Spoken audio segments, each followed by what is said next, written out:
എല്ലാവർക്കും നമസ്കാരം. ഒരു വിദ്യാർത്ഥിക്ക് വെള്ളിയാഴ്ച ബസ് യാത്ര ചെയ്തപ്പോഴുണ്ടായിട്ടുള്ള ഒരു ദാരുണ അനുഭവമാണ് നിങ്ങളുമായിട്ട് പങ്കുവയ്ക്കുന്നത്. ഇതാരെയും കുറ്റപ്പെടുത്താനോ മുറിവേൽപ്പിക്കാനോ ഒന്നുമല്ല, സത്യസന്ധമായ ചില കാര്യങ്ങൾ പങ്കുവയ്ക്കുന്നു. നമുക്കറിയാം, ഈ കൊറോണ കാലഘട്ടത്തിന് ശേഷം ബസ് ഓണേഴ്സും ബസ് തൊഴിലാളികളും അനുഭവിക്കുന്ന കഷ്ടപ്പാടെന്ന് പറഞ്ഞാൽ നിസ്സാര സംഭവമല്ല. അതുമാത്രമല്ല, ചാലക്കുടിയിലെ ബസ് ഓണേഴ്സും തൊഴിലാളികളൊക്കെ തന്നെ ഒരുപാട് സാമൂഹിക പ്രതിബദ്ധതയോടുകൂടി നിൽക്കുന്ന ആളുകളാണ്. പക്ഷേ നമുക്കറിയാം, ചില സ്ഥലങ്ങളിലെ ചില വ്യക്തികൾ നടത്തുന്ന ഇടപെടലുകളിൽ മാത്രം ഒരു സമൂഹം മൊത്തത്തിൽ ഇകഴ്ത്തപ്പെടുന്ന സന്ദർഭങ്ങൾ നമുക്ക് കാണാൻ സാധിക്കും. നമ്മൾ ഏത് സ്ഥാപനത്തിൽ ജോലി ചെയ്താലും, ഏത് വാഹനം ഓടിച്ചാലും, എവിടെ പോയിരുന്നാലും നമ്മൾ പാലിക്കേണ്ട ചില സാമാന്യ മര്യാദകളുണ്ട്. അത് പാലിക്കാതെ വരുമ്പോഴുണ്ടാകുന്ന അപകടങ്ങളും അതിനെ തുടർന്നുണ്ടാകുന്ന മരണങ്ങളൊക്കെ എത്രയോ വലുതാണ്. നമുക്കറിയാം, ചാലക്കുടിയിൽ പ്രൈവറ്റ് ബസ്സുകൾ ഒരുപാട് ഓടുന്നുണ്ട്. ഈ പ്രൈവറ്റ് ബസ് തന്നെയല്ല, ബസ്സുകൾ ഓടുന്നുണ്ട്. ഈ ബസ്സുകൾ ഓടുമ്പോൾ എന്ന് വെച്ചിട്ടുണ്ടെങ്കിൽ അതിന് രണ്ട് സൈഡിലും ഡോർ ഉണ്ടാവണം എന്നുള്ള നിർബന്ധമാണ്. ചില ബസ്സുകൾ ഈ ഡോർ കെട്ടി വെച്ച് പോകുന്നത് കാണാൻ സാധിക്കും. അതിൻ്റെ സംഭവം എന്താണെന്ന് വെച്ചിട്ടുണ്ടെങ്കിൽ, ഈ ആനമല ജംഗ്ഷൻ തൊട്ടിങ്ങോട്ട് വരുമ്പോഴാണ് ഈ രണ്ട് ഡോറും അടഞ്ഞിട്ടില്ലെങ്കിൽ പറയുന്ന പോലീസിൻ്റെ ചെക്കിംഗ് ഉള്ളത്.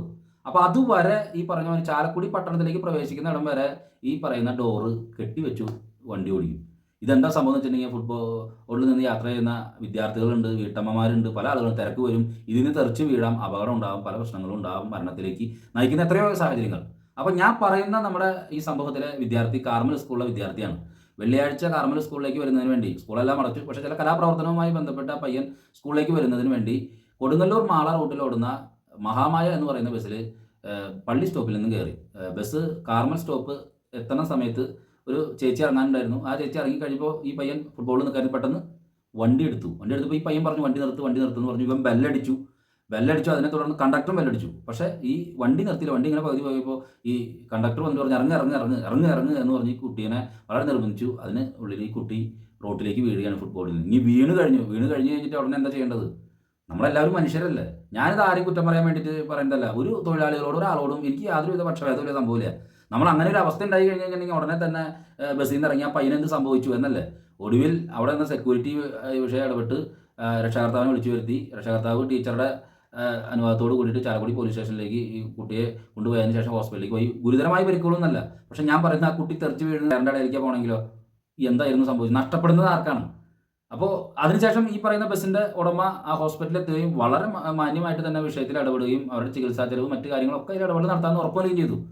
ഞാനിത് പറയുന്നതിന് എന്താ കാരണം എന്നറിയോ? ഈ ബസ് തൊഴിലാളികളുടെ കയ്യിൽ നിന്നൊക്കെ ഒരുപാട് ദാരുണമായ അനുഭവങ്ങൾ ഏറ്റുവാങ്ങിയിട്ടുള്ള ഒരാളാണ് ഞാൻ. എനിക്ക് അവരോട് യാതൊരുവിധ വിദ്വേഷമോ വെറുപ്പോ ഒന്നുമില്ല. നല്ല കാര്യങ്ങൾ എന്ന് തന്നെ ഞാൻ പറഞ്ഞിട്ടുണ്ട്. പക്ഷേ ഈ ഞാൻ പറയാനുള്ളത്, ഈ പയ്യന്മാർ ഒന്നാമത് ആത്മസംഘർഷത്തിലാണ് ഇന്നത്തെ വിദ്യാർത്ഥികൾ പലരും സ്കൂളിലെത്തുന്നത്. അതിൻ്റെ ഇടയിൽ കുട്ടികളെ ഈ മാതിരി രീതിയിലുള്ള പേടിപ്പിക്കലും പരിപാടികൾ. ആ കുട്ടികൾക്ക് എന്തെങ്കിലും സംഭവിച്ചു, കുട്ടികൾ ബസ്സിലാണ് യാത്ര ചെയ്യുന്നത്. അപ്പോൾ ഈ സംഭവത്തിൽ പറഞ്ഞ ഈ പയ്യൻ അവൻ സ്കൂൾ ബസ്സിലാണ് പോയിക്കൊണ്ടിരുന്നത്. ഇന്ന് സ്കൂൾ ബസ് ഇല്ലാത്ത കാരണം കൊണ്ടാണ് ഫുൾ ടിക്കറ്റ് കൊടുത്ത് ഈ ബസ്സിൽ യാത്ര ചെയ്തത്. നമ്മളൊരു ബസ്സിൽ യാത്ര ചെയ്യുമ്പോൾ അത് സുരക്ഷിതത്വം കൂടിയാണ്. അതിൻ്റെ ഓടിക്കുന്ന ഡ്രൈവറും കണ്ടക്ടറും ഇതെല്ലാം നമ്മുടെ കുടുംബം പോലെ തന്നെയാണത്. അപ്പോൾ അങ്ങനെ ഒരു രീതിയിൽ ഇടപെടണം. ഇത്തരത്തിൽ ഇനി യാതൊരുവിധ ഇടപെടലുകൾ ആരുടെ ഭാഗത്തുനിന്നും ഉണ്ടാകരുതെന്ന് വളരെ വിനീതമായിട്ട് അഭ്യർത്ഥിക്കുകയാണ്. എന്തായാലും ഇതിൽ വേണ്ടത്ര അധികാരികൾ ഈ വിഷയത്തിൽ ഇടപെട്ടിട്ടുണ്ട് എന്നുള്ളത് വളരെ സ്വാഗതാർഹമായ കാര്യമാണ്. ആരെയും ജോലിയിൽ നിന്ന് പിരിച്ചുവിടാനോ മറ്റു കാര്യങ്ങളൊന്നും അല്ല പറയണേ. പക്ഷെ ഒരു നഷ്ടപ്പെടലുണ്ടായാൽ അത് ആ കുടുംബത്തിനാണ് നഷ്ടപ്പെടുന്നത്. ആ വേദന വലിയ വേദനയായിരിക്കും. നമ്മുടെ അശ്രദ്ധ കൊണ്ട് സംഭവിക്കുന്ന പ്രശ്നങ്ങൾ അത് വളരെ വലുതാണ്. തീർച്ചയായിട്ടും സ്കൂൾ തുറക്കാൻ പോകുന്നു. സ്കൂൾ തുറക്കുന്നതിന് മുൻപ് പോലീസ് അധികാരികൾ ശ്രദ്ധിക്കേണ്ട സംഭവം, ഞാൻ ഈ പറഞ്ഞ പോലെ തന്നെ ഈ ചാലക്കുടി ടൗൺ എത്തുന്നത് വരെ ഈ രണ്ട് ഡോർ അടഞ്ഞാണോ വരണേ? ചാലക്കുടി ടൗണിലേക്ക് എത്തിയിട്ട് പോലീസുകാരെ കാണിക്കാൻ വേണ്ടിയിട്ടാണോ ഈ സാധനം കെട്ടഴിച്ച് ഇത് അടയ്ക്കുന്നത് എന്നുള്ളൊരു കാര്യം ശ്രദ്ധിച്ച് അതിൽ ഉചിതമായിട്ടുള്ള ഇടപെടലുകൾ നടത്തിയാൽ നല്ലതാണ്. ആരും തെറിച്ചു വീണ് മരിക്കാതിരിക്കട്ടെ എന്ന് മാത്രമാണ് പറയാനുള്ളത്. ചേട്ടൻ്റെ കുട്ടിക്ക് ബസ്സിൽ നിന്നും ഒരു അപകടം ഉണ്ടായി എന്നുള്ളത് പറയാൻ സാധിച്ചു. എന്താണെന്ന് കുട്ടിക്കുണ്ടായ അപകടം, എന്താണെന്ന് സംഭവിച്ചത്? കുട്ടി കാർമലിലാണ് പഠിക്കുന്നത്. ടീച്ചർ പറഞ്ഞിട്ടുണ്ട് ഞാനിപ്പോൾ വന്നത്. അപ്പോൾ കുട്ടിക്ക് ചെറിയ പരിക്കാണുള്ളത്. എന്താണ് പറ്റിയത്? പറ്റിയെന്ന് വെച്ച് കഴിഞ്ഞാൽ ബസ് ബാക്ക് ഡോർ തുറന്നിട്ടാണ് ഓടിക്കണത്. ഏത് ബസ്സാണ്? മഹാമായ എന്ന് പറഞ്ഞ ബസ്, മാള റൂട്ടിലോടുന്ന ബസ്സാണ്. ഡോർ തുറന്നിട്ട് ഓടിച്ചിട്ട് ബസ് സ്റ്റോപ്പിൽ എത്തിക്കഴിഞ്ഞപ്പോൾ നിർത്താൻ പറഞ്ഞു.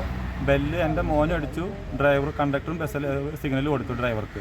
ബസ് നിർത്തണില്ല. മകൻ ഡോറിൻ്റെ സ്റ്റെപ്പിൽ ഇറങ്ങി. എന്നിട്ട് ബസ് നിർത്താണ്ടായപ്പോൾ കാർമൽ വിട്ടു. സ്റ്റോപ്പ് കഴിഞ്ഞിട്ട് കണ്ടക്ടർ ഈ കുട്ടിയോട് ഇറങ്ങടാന്ന് പറഞ്ഞു. അത് കഴിഞ്ഞ് ഇവൻ ഇങ്ങോട്ട് കണ്ടക്ടർ മുഖത്ത് നോക്കുമ്പോൾ കണ്ടക്ടർ ബലമായിട്ട് എന്താ ഇറങ്ങാത്ത അങ്ങനെയുള്ള ഒരു ധാർഷ്ട്യ രീതിയിലുള്ള സംസാരം. കുട്ടി ഒരു പേടിച്ച് ലോറി ചാടി ഇറങ്ങി വെച്ചാൽ ഓടുന്ന വണ്ടിയിൽ നിന്ന് ചാടി കൊച്ചു നേരെ റോട്ടിലേക്ക് വീണു. റോട്ടിൽ വീണ് കൊച്ചു കിടക്കുമ്പോൾ ബസ്സിൻ്റെ ഉള്ളിൽ നിന്ന് കണ്ടക്ടറും ഡ്രൈവറും മറ്റേ യാത്രക്കാർ തലയിട്ടിട്ട് ഒന്ന് നോക്കി ചിരിച്ചിട്ട് അവർ പോയി. സെക്യൂരിറ്റി വന്ന് കൊച്ചിനെ നിർത്തി ചിരിച്ച് സ്കൂളിൽ കൊണ്ടുപോയി. കൊച്ചിന് ചെറിയ പരിക്കുള്ളൂ, കാര്യമായി പരിക്ക് ഇല്ല. പക്ഷേ എന്നിരുന്നാലും കൈയും കാലം നനക്കാൻ പറ്റുന്നില്ല.